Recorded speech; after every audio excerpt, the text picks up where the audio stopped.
Le SCO entame sa saison vendredi soir à 20h contre Tours. C'est le premier tour de la Coupe de la Ligue. L'effectif reste quasiment le même pour l'édition 2011-2012 et pour cause, le club du bord de Maine n'a pas le droit de recruter.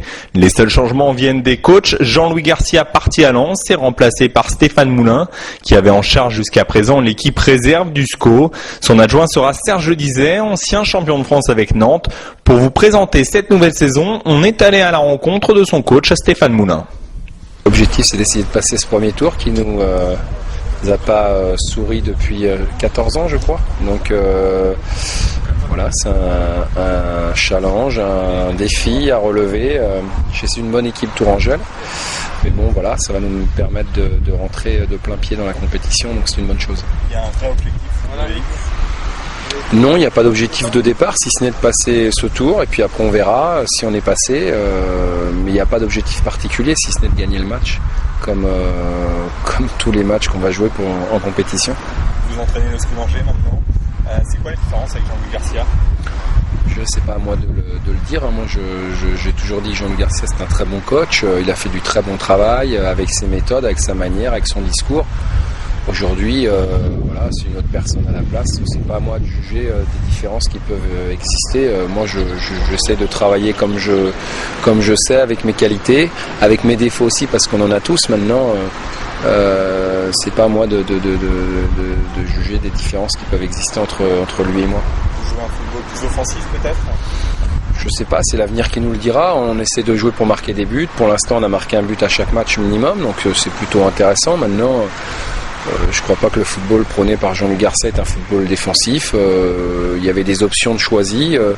Là, il y en a peut-être des différentes, mais bon, voilà, pour moi, il n'y a pas de réelle différence. Vous ne pouvez pas recruter, c'est embêtant. Ça complique la tâche. On avait prévu effectivement de renforcer l'effectif de 2 joueurs offensifs. On ne pourra pas le faire, on va faire avec cette décision. Ça doit nous souder davantage, ça doit nous motiver davantage.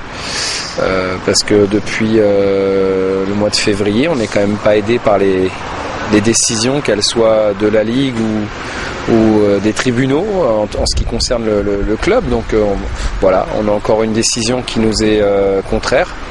On va essayer de faire avec, même si je vous dis, il ne faut pas se voiler la face, ça nous complique la tâche. Ça baisse l'objectif peut-être ? L'objectif, il n'y a pas l'objectif numéro 1, c'est d'avoir 42 points le plus vite possible. Donc après, je dirais l'objectif début de saison, c'est facile d'annoncer des objectifs. De les atteindre, c'est plus compliqué. Donc il faut essayer d'avoir des objectifs en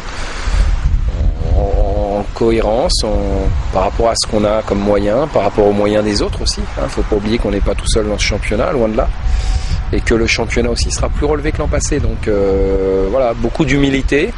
Ça ne nous empêche pas d'être ambitieux, mais bon, il faut savoir aussi que le championnat sera très difficile. Au point de vue de l'effectif, vous allez incorporer plus de jeunes ? Je dirais que c'était déjà une volonté de ma part. Je dirais que les dernières décisions, de toute façon, nous y auraient incité, obligés. Mais c'est pas du tout, je vis pas du tout ça comme une régression, au contraire. Ouvrir la porte aux jeunes, je trouve que c'est important. Maintenant, une équipe compétitive, c'est toujours une question d'équilibre. Donc trop de jeunes, je pense pas que ce soit la solution. Pas assez, je pense que ça peut aussi manquer un peu de fraîcheur à certains moments. Le tout, c'est de trouver le bon amalgame qui nous permette d'avoir une équipe compétitive. Enfin, vous êtes heureux ? Il y a une belle ambiance dans le groupe ?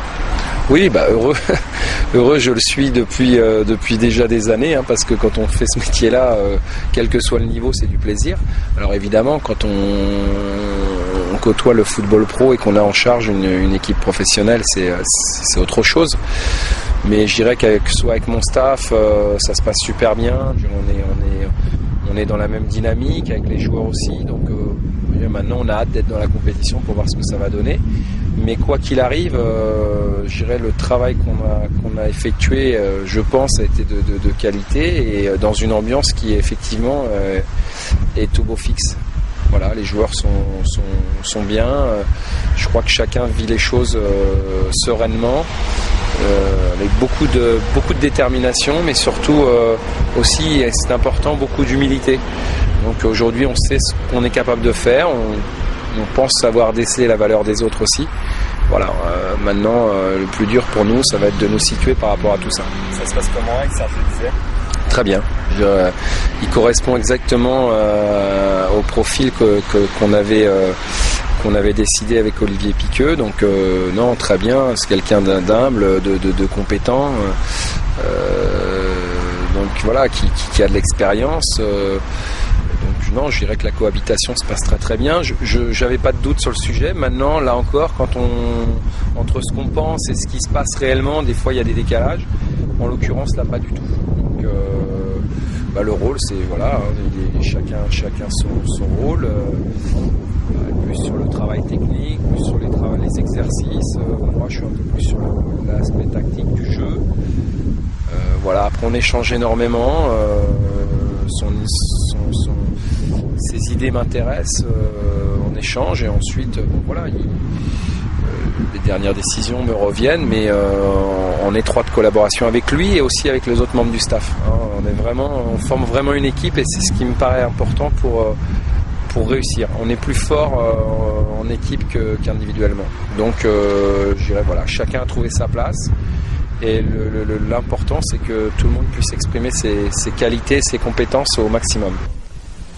Premier test pour Stéphane Moulin à Tours pour la Coupe de la Ligue où le SCO n'a franchi qu'une fois le premier tour, c'était en 1995 contre Épinal, une victoire 1-0.